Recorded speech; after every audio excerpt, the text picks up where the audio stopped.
Hey guys, what's up out there? Hope you're all having a wonderful Mandela Effect day. I just want to give a nice warm welcome. Please give a nice warm welcome to Nathaniel.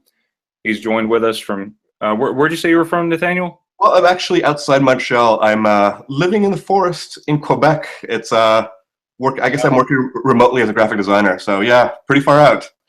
That is so awesome, man. And there's that joke about the trees. If a tree falls in the forest, who is there to hear it or something like that? Have you ever heard that? Yes, Something like apparently that? I'm the one who's there to hear it. So I'm keeping Yeah. track of the trees. That is so awesome. And I actually met you through Josh Leby. He pointed me out.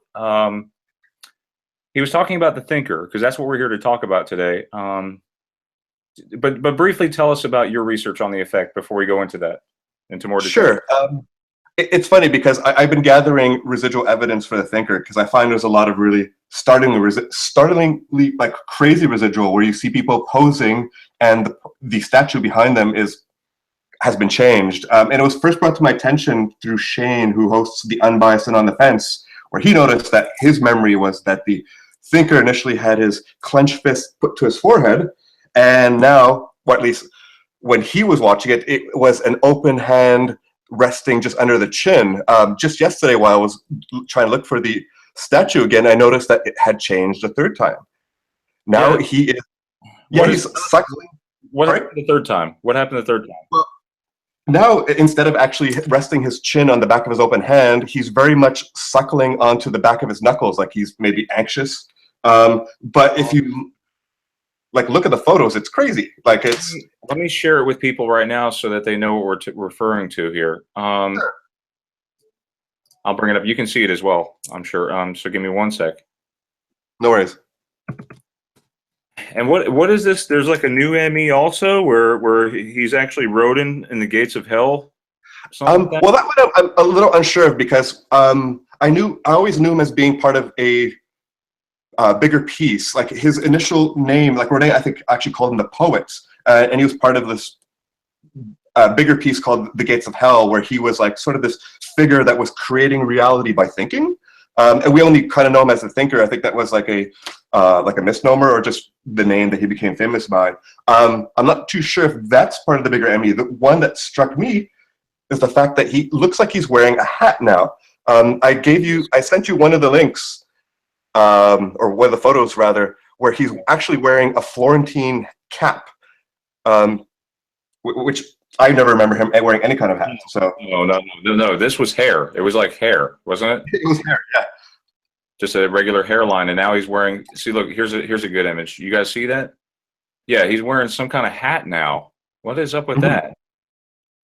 You guys see that? Something's coming off the left side of his head.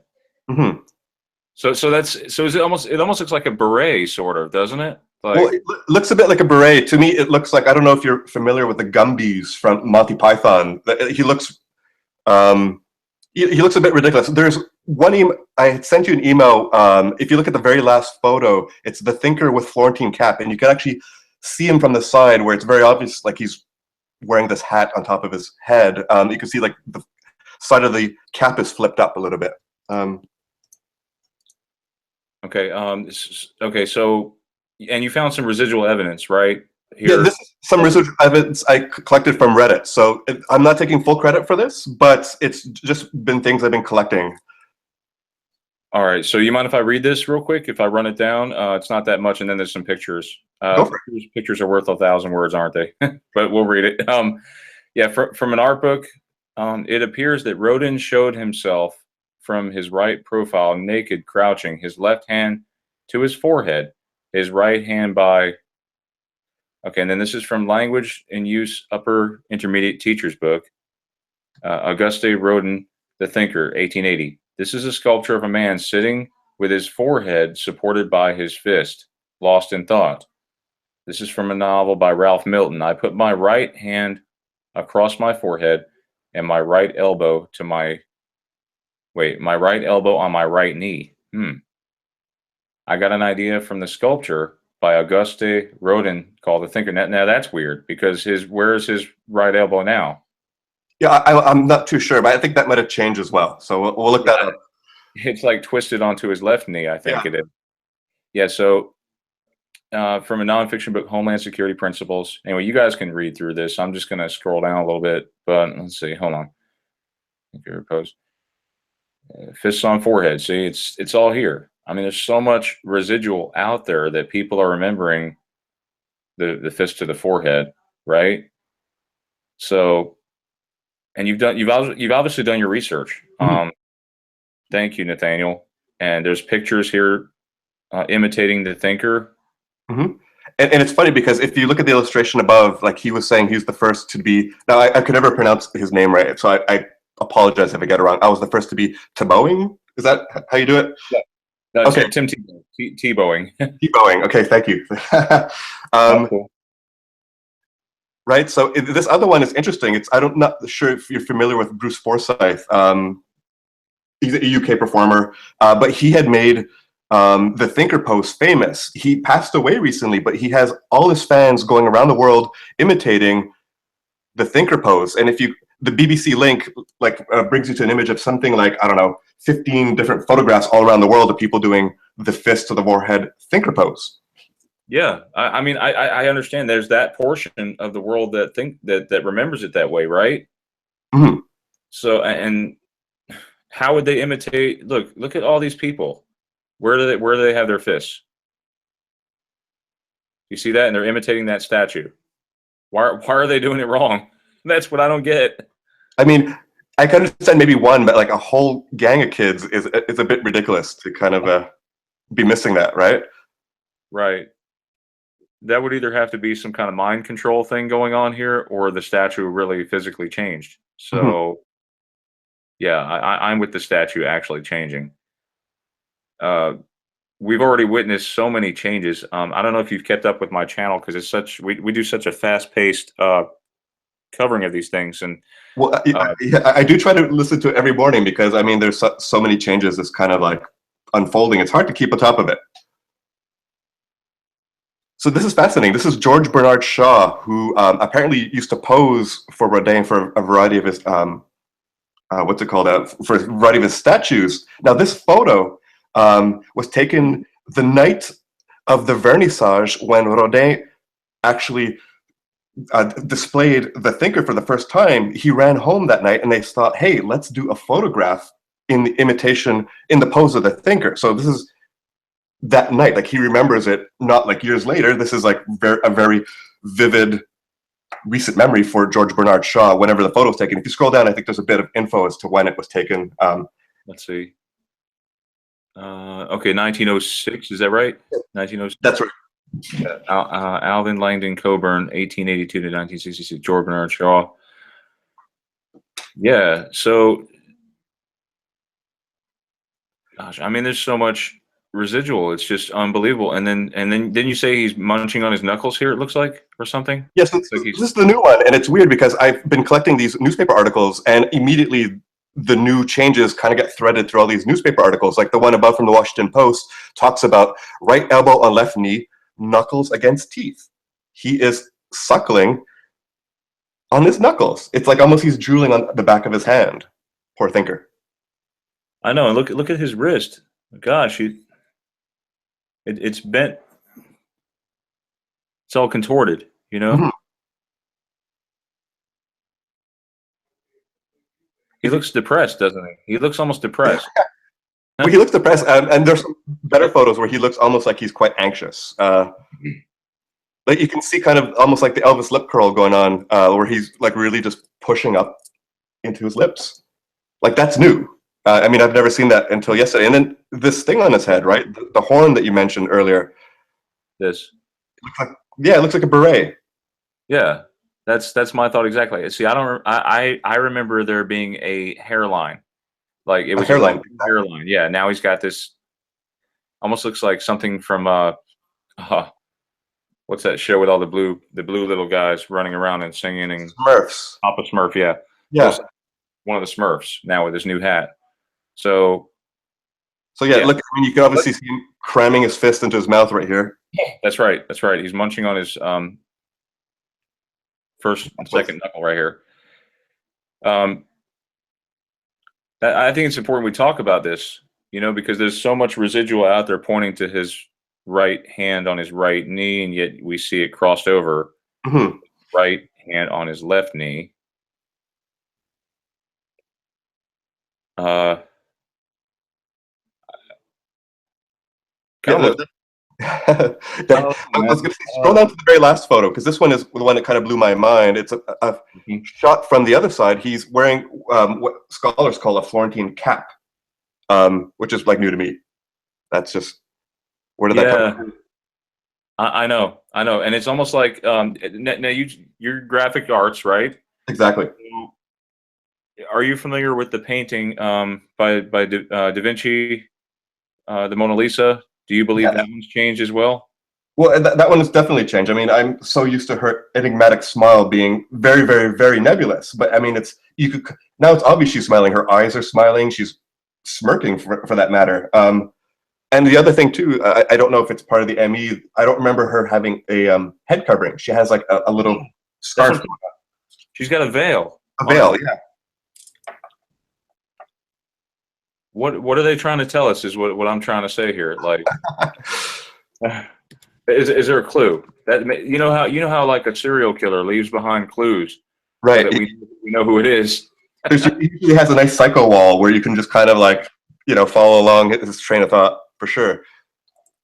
Here's the Mona Lisa. Let me just share this with you guys so we can see it one more time. Because you never know, you might catch more changes. Okay, here's that veil. You guys see that? Yeah, she didn't have a veil in my memory. You say you don't remember that either? I really don't remember that. To me, what struck me really was the smile. I mean, she's not supposed to be smiling, right? And this is No. Whoops. um, Clicked on the link. Sorry. but it was really just yesterday when I noticed that the head covering too. So I'm not 100% certain on that. For sure, I'm 100% on the smile. Like that much is that's like almost a given. And what about the background? Is that the same background, or was it like something different that you You know remember? what? I can't comment on the background really. I'm not certain. I know people have said there are like horses or something in the background. Yeah. I'm not too certain. Well, and another thing that's weird is like people's names in history are changing. There's mannerisms in speech. I just heard yesterday that somebody mentioned to me about Sir Francis Bacon, I think, who did the Star Spangled Banner. Okay. His whole story is different now. How he came up with the Star Spangled Banner. He was in like a prison cell or something like that, and he heard the bombs going off in the background, and that's how he came up with the idea for the song. Well, now the story seems different. So I mean, we're seeing history change before our eyes. And then there's let me go back to Rodin a minute, because there's something Josh Levy pointed out about Rodin in the. Didn't you say he was part of a bigger like sculpture? Yeah, definitely check that out. I think it was supposed to be at the gates of hell. That's the one. Which apparently never manifested. It was like an ill-fated idea. But yeah, there's the photo of him sitting in the middle. Rodin called him not the thinker, but the poet. Oh, they called him the poet? Mm-hmm. He was apparently the poet. I'm trying to remember what Rodin's actual words. I'm paraphrasing, but it was something to the effect that he's the poet and he's lost in thought and kind of a co-creator in reality. So his thoughts are creating reality. Maybe there's a clue there. Hey, yes. I never thought about that. So, and his Depeche, what do they call that? Depeche mode, or like depressed, sad look there. Maybe, yeah. Maybe he's trying to tell us that the reality is different. Maybe it's a darker reality that needs to be changed to a lighter one. I don't know. Well, I'm trying to analyze it the best well, I can. I've been like reading a couple of texts. I mean, it's so exciting because for the longest time, right, reality is very consistent. Every day, it's more or less the same, and then you wake up and things are changing. I mean, statues, which you figure would be a constant, are changing, right? One thing I came across was an idea of to be aware of the quality of your thoughts, because what you think is what you see before you. So maybe there's a bit of a foreshadowing here in the sense that negative thoughts create negative realities, positive thoughts create positive realities. Something to mull over.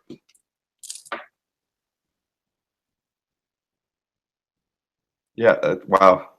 The gates of hell. Very interesting. Where this is in Paris, apparently, right? Paris, France, I think. I believe so. From what I understand, the museum or whatever the piece that was commissioned never really came together. So a lot of this looks like maybe new to me. I don't know. And you kind of wish you could go back in time, maybe interview the sculptor before they.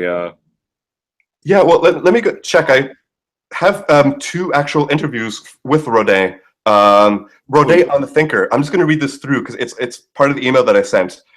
First, Okay. here, this is Rodin talking about the new changes that we're seeing. The one where he's got his knuckle to his his knuckle to his mouth or to his teeth. Rodin. This is Rodin speaking. Guided by my first inspiration, I conceived another thinker, a naked man seated on a rock, his fist against his teeth. He dreams. The fertile thought slowly elaborates itself within his brain. He is no longer a dreamer, he is a creator. Oh my God! Wait a second. Huh. And it's interesting, I have Rodin on the Thinker before it changed, where he was saying what makes the thinker think is that he thinks not only with his brain, with his knitted brow, his distended nostrils and compressed lips, but with every muscle of his arms, back, and legs, with his clenched fist and gripping toes. Now, the clenched fist no longer exists, but this is Rodin on Rodin, so it's very confusing.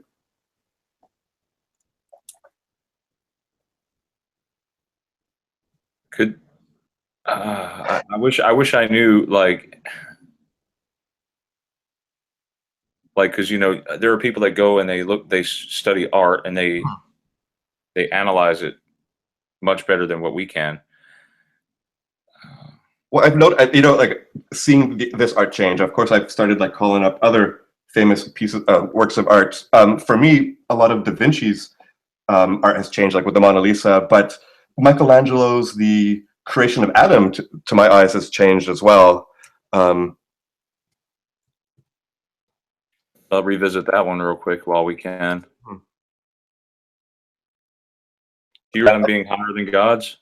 Well, this thing, I remember going to the Sistine Chapel and being kind of disappointed because this figure piece is always what is like the centerpiece. I always assumed it would kind of cover the entire Sistine Chapel, but it's actually a much smaller piece among, I don't know, there's like 30, maybe more other paintings. But I remember God being much higher than Adam. In fact, I remember him almost being at coming way above him. There's a lot of weird residual evidence for this one too. Now, I don't know if this is once again the idea that now man and God are kind of on equal levels. We're co-creators as opposed to God being higher than man. But yeah, he's not really reaching down. It's almost like he's casually leaning across to boop his finger. You know what I mean? Yeah. And this whole thing, now what intrigued me was this whole portion right here looks like a brain. It looks like a brain, yeah. And in fact, if you Google search, there are other what's it called? Other researchers who've kind of made a good case for that being a brain, as it were. So yeah, maybe our brain is what causes reality. So something to think of.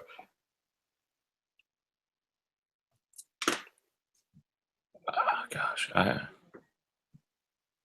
And then what's the other Da Vinci painting, The Last Supper? And it seems like that one's changed as well. Well, yeah, The Last Supper has changed, which is kind of fascinating. Now, The Last Supper was made famous, at least for me, was the Da Vinci's Code, Dan Brown. There's this whole scene where Teabing, who's like, God, I can't remember the main character's name. No, careful with this one. This is like sort of a copy of the copy. You're going to want to look for the original because in the scene, let's see if we can see here. Yeah, let's keep this on the screen for a moment. In the scene, Teabing, who's played by, in the movie, Sir Ian McKellen, brings Audrey Tautou through the scene, and she asks him, think about the scene in your memory, right? It's like, what does Jesus have in front of him? And she says, oh, he's got a goblet, the Grail, right? He says, look again, and there's nothing in front of Jesus, which is fine. It's an assumption that he had this Grail. Now, Dan Brown, who's analyzed this photo in depth, goes on to make a whole lot of statements saying that, let's say, Peter sitting beside him isn't actually Peter, it's actually Mary Magdalene. But if you look off to the left-hand side of the Last Supper, above the Apostle Bartholomew, there is a grail-like structure. It's almost what they call a trompe-l'oeil, where if you pull back and you see the scale smaller, it's very much this like grail sitting on top of. Now, if Dan Brown had like broken this down into the minutiae, it's weird to my memory that he would have missed this very obvious grail sitting on the apostle's head and not make any mention of it.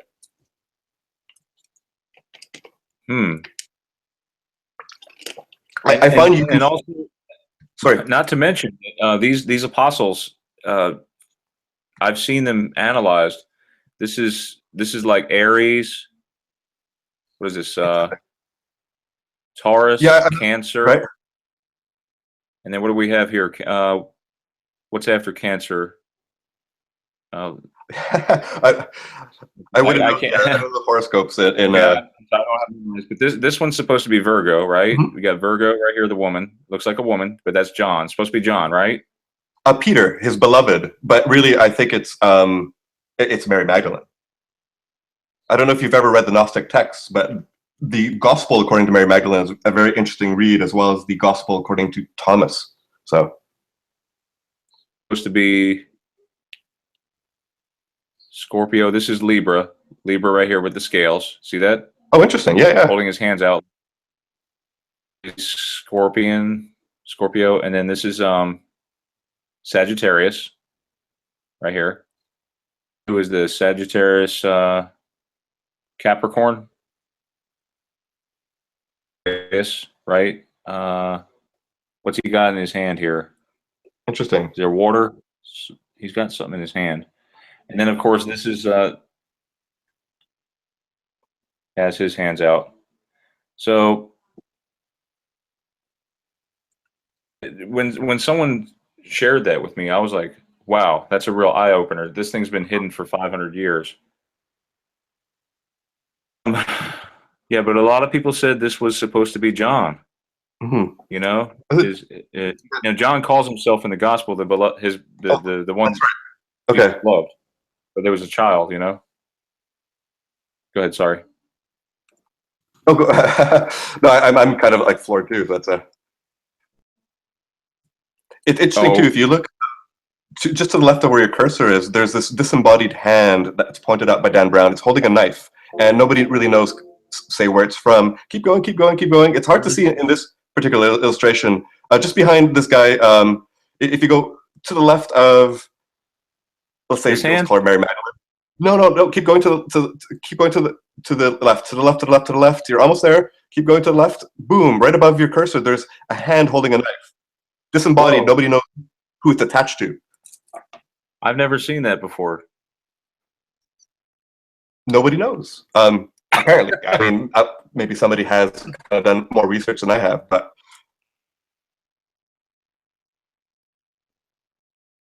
guy's hand, I don't know. Like it's coming from this guy right here. Yeah, so I mean, keep an eye on art. It looks like it's. I mean, our history isn't set in stone anymore. It looks like it's kind of dissolving like sand. And the other one too, with his face, wood. The American Gothic, I think, has changed too. It's almost like, sure. Jesus's hand right here, right? This hand's turned upward, it seems, and this hand is facing downwards. Is it? Am I right? It looks like that way, yeah. I don't remember that. The two hands like open, like. I'd recommend anybody who's watching this to later check out. There's a clip of Dan Brown's The Da Vinci's Code where Sir Ian McKellen kind of walks the audience through this, the Last Supper. It's just interesting because it's changed. I mean, there are wine glasses, like shot glasses, it looks like, on the table, and they didn't. Did they have glass back then? Do you know? I don't know with the Bible changes. I mean, they're talking, instead of wineskins, they're talking about bottles now. So, you know, who knows?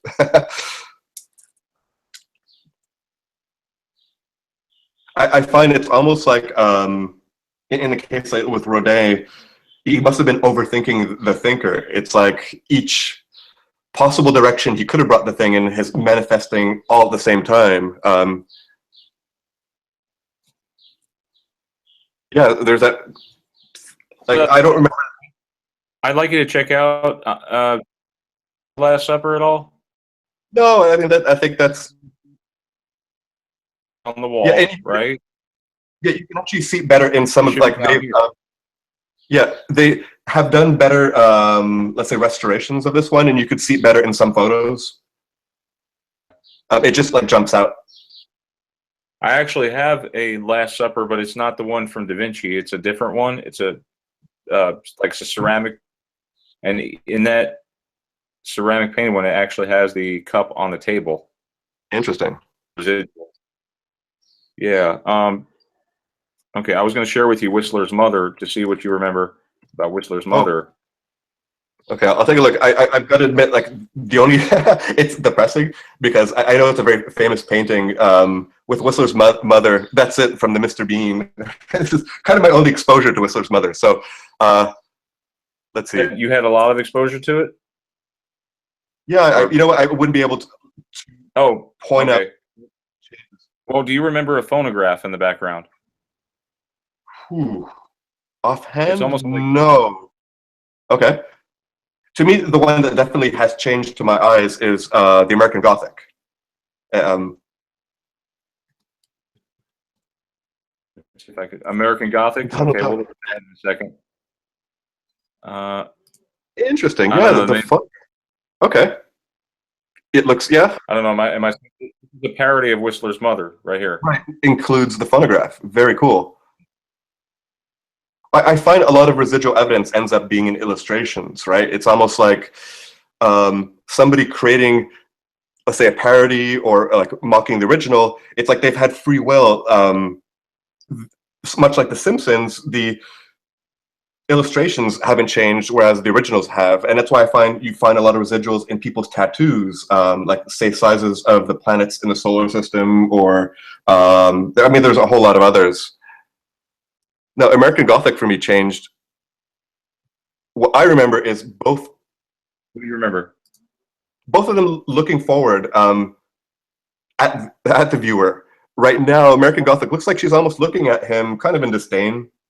Like he's like, I don't remember her looking. I know she's always been kind of wall-eyed, but it's more than that now. I mean, it's very obvious she's looking at him, and there's a lot of residual evidence of both like written out like in culture, but also in parodies where both characters are looking straight at the viewer. Mm-hmm. Yeah, because they were looking in this. Aren't these the actual? From my memory, they were both looking at the viewer, and I always felt kind of like a deer caught in the headlights. Like, why are they looking at me in this way? And now it's just one of the characters looking dead forward while she's kind of looking at him. It changes the meaning somewhat.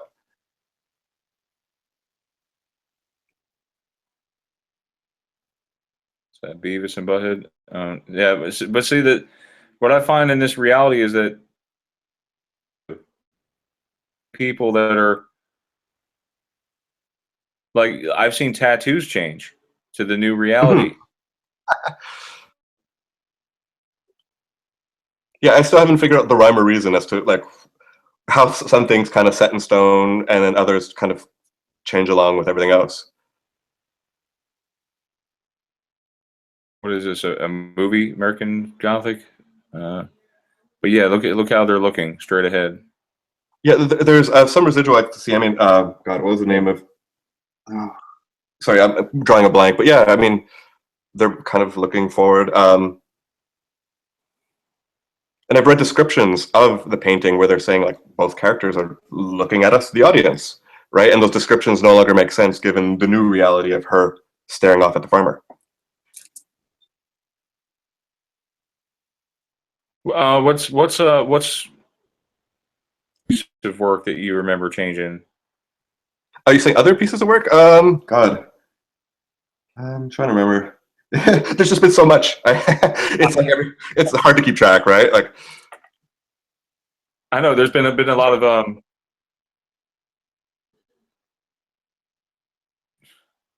I'm looking at the Beverly Hillbillies one. I mean, they're looking straightforward. Yeah, the American Gothic. Yeah.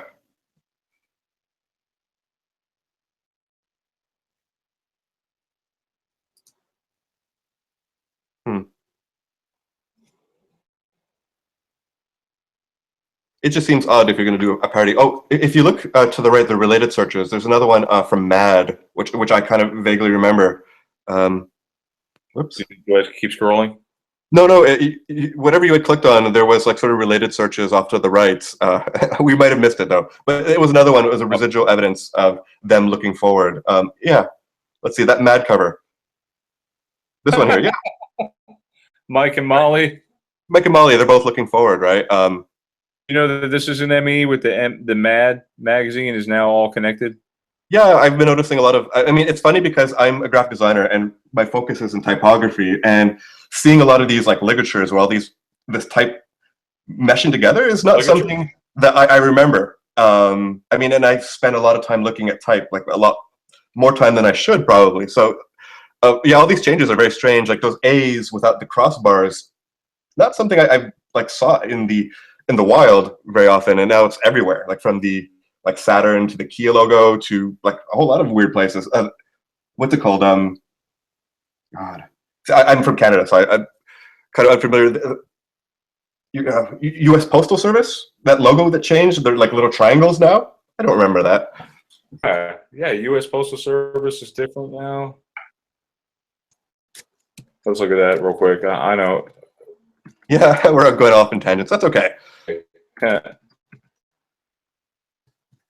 That's how the mind works, though. That gets us thinking and talking, you know, because this is the thinker that we're talking about here, and other things that are related. Yeah, here, this United States Postal Service, where the A's have been changed with little triangles. If you scroll back up. Oh, wait a second. There it is. Yeah, right? No. But look at that R. The freaking R changed. Look at that. The R is broken now in this recently. I remember the A's being triangles as far as recently. Okay, yeah. Not the R. I've been noticing breaking off too. I mean, from where I'm from, let's say my timeline, the R breaking off does happen occasionally. There's a New York designer called Herb Lublin who popularized this typeface called Avant-Garde, and his R's were broken. I only really remember the R's being broken in his typeface, and I find it's kind of Herb Lublin, Avant-Garde. How do you spell it? Avante space guard. And it's like a type in avant-garde font, and I think the Google will help you along. Not garb, but guard, like Garde. Yeah, Garde. And just yeah, do search avant-garde font. Yeah. It should come up. It's by a guy named Herb Lublin. It's a sans serif. Oh, wow. So yeah, his R's were always kind of like these. He's got different weights, but in some of the more extreme weights, they are broken off from.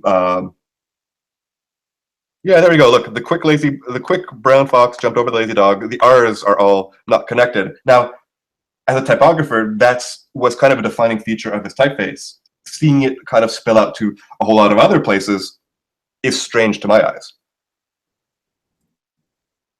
So it's a common font. Like it's beautiful. I mean, it's a nice. Here we see the R's and the A's merging together. Yeah, so I was going to say, scroll just up there. There was one really good example in the letter weights. Yeah, scroll up from where you are right now. It's the whole line about the. There we go. The quick brown fox jumped over the lazy dog. That one. Check out the R's. They're not connected. Yeah.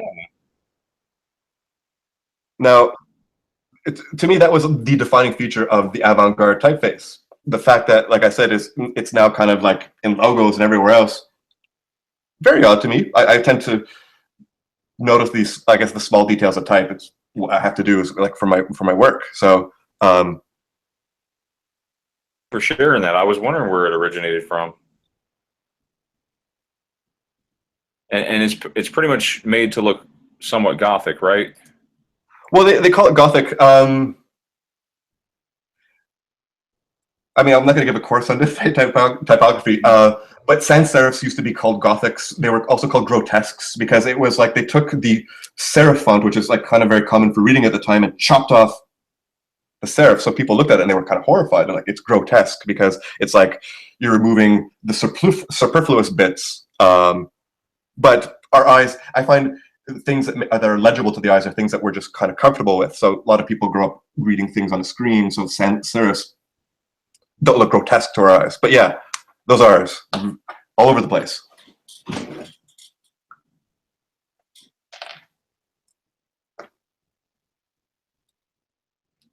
Let's see. Yeah, I find there's been a lot of extreme typography in what I would call normally just very conservative corporate design.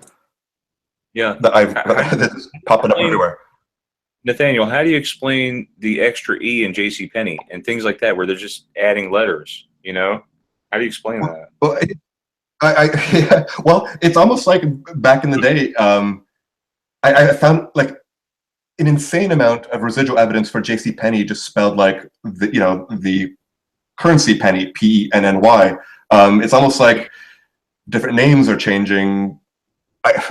I don't know what's the impetus behind that. But yeah, I can cough up a whole lot of JCPenney residual from old advertisements. People who are talking about JCPenney spelling with PENNY, but the photos that they're referencing suddenly have an EY in them, right? And I'm looking that yeah, they suddenly have EY, and I think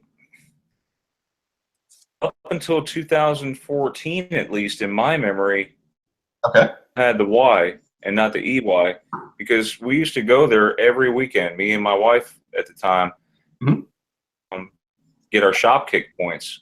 And I could remember walking in and out of the store, and I noticed that it hadn't changed for me. Like, recently, that, like, of course, the Mandela effect started, saying it started way back when, but it pretty much hit the internet like a wildfire, probably July 2015. Took the internet by storm. But some people are saying we're still part of the 1%, the small 1% of the community, of the world. So well, I find it interesting. I find like a common denominator between the people that I've met who actually see these signs, they tend to be, in my mind, empathic people. I work in a field where I've got to use my intuition a lot, right? Yep. It's interesting. Somebody had put together an informal poll trying to see if there's a correlation between professions and the people who are noticing Mandela effects. Interestingly enough, the #1 profession at the top was nurses, right? Who have to deal with people on a daily basis, right? To kind of like ascertain what's wrong with them, what have you. The second one was artists, followed by musicians, and then designers. So maybe that's sort of a line that connects us. But I find as more and more people kind of awaken to this stuff, it's almost like there's a rippling effect happening where it's not just the 1%. I'm imagining this. I find these changes are getting like harder and harder to ignore. There's a lot of cognitive dissonance, right? People are very resistant to change, right? So they'll kind of bend over backwards, giving all sorts of crazy rationalizations from like confabulation to what's it called? Confirmation bias, or what have you. But I mean, come on, right? Like, I know what I see. I have a fairly good memory. Right. So and it's just like, I think about that Smithsonian Institute versus institution, and like 99% of the people remember institute, whereas now it's institution. Why would they name something institution if it had art in it? I'm trying to think about that. It just sounds wrong. Another one I came across, I find a lot of the changes, it's almost like there's an erosion of the English language. Now, I came across this the other day in the frozen food section aisle, and I had to read it phonetically because I didn't know what it was trying to tell me, but Encore, the Encore frozen dinners. Encore frozen, that's a good one to talk about. You must talk with Josh on a daily basis or something. Do you? Well, I don't eat frozen food, so it's like, it was a shock to me because, I mean, phonetically, Encore is now spelled ON-COR. And now I remember Encore sort of being related with the TV dinners, Salisbury steak and gravy, that sort of thing, right? Now Encore frozen meals no longer exist, like the way you're spelling it. Uh-huh. These people here are remembering Encore.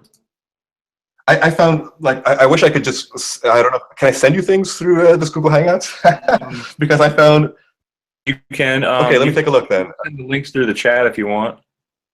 Sure, let me try So we'll make this actually a dual video. This is going to be one on residuals also for Encore. That's fine. We can do that. I'm all for that. Pose an email and send it to you that way. I'm just going to dump all these images I kind of came across. It might be the easiest way to share. Here we go. Bam. Yeah, that's fine. I can enlarge it and share it. Okay, cool. Now the residuals are kind of crazy because so I looked up the history of Encore. Apparently, in 1946, when Saul Friend started doing these like TV dinners, he was fresh out of the army, and for about a year, he actually had the company named Encore, the way we remember it. Now, in about a year into his business, he got sued by some conglomerate that's now known as Sourly Foods, because apparently he was infringing on their copyright. So he rebranded as On-Cor, the way the ON-COR. So it's almost like we're living in this litigious alternate timeline where he had to rename his company. But I remember the Encore as in like Encore, let's revisit this meal or what have you, right? Ding, ding, ding. I'm trying to look for that email. Have you sent it yet? I'm attaching it right now. I mean, I'll let you know as soon as it goes through. Sure, no problem. Did you see all those dollar signs I had up? Since we were talking about JCPenney, it made me think of the dollar sign that changed. Now, you working with fonts and all that as a graphic designer, do you remember having 2 strikes in it rather than just the 1 strike it has now? It only has 1 strike now? Or I always get confused. I don't know where we are now with the changes, right? The dollar sign has 1 strike on it now through the vertical, and it has an S. Interesting. Huh. You know, I do remember the 2 stripes. If I'm gonna like go with my gut, I'd say 2 stripes for the dollar sign. So yeah, that's an interesting change. Oh, here. It is too. Sorry?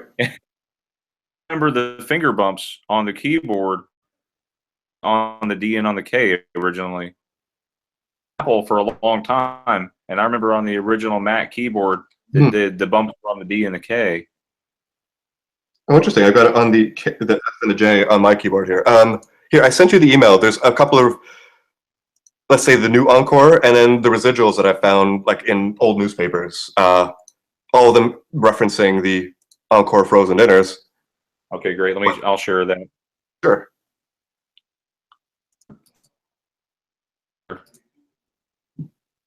Yeah, look at that. Oh wow! So this goes way back to what? Oh my God! Yeah, this goes way back to really the beginning of this company.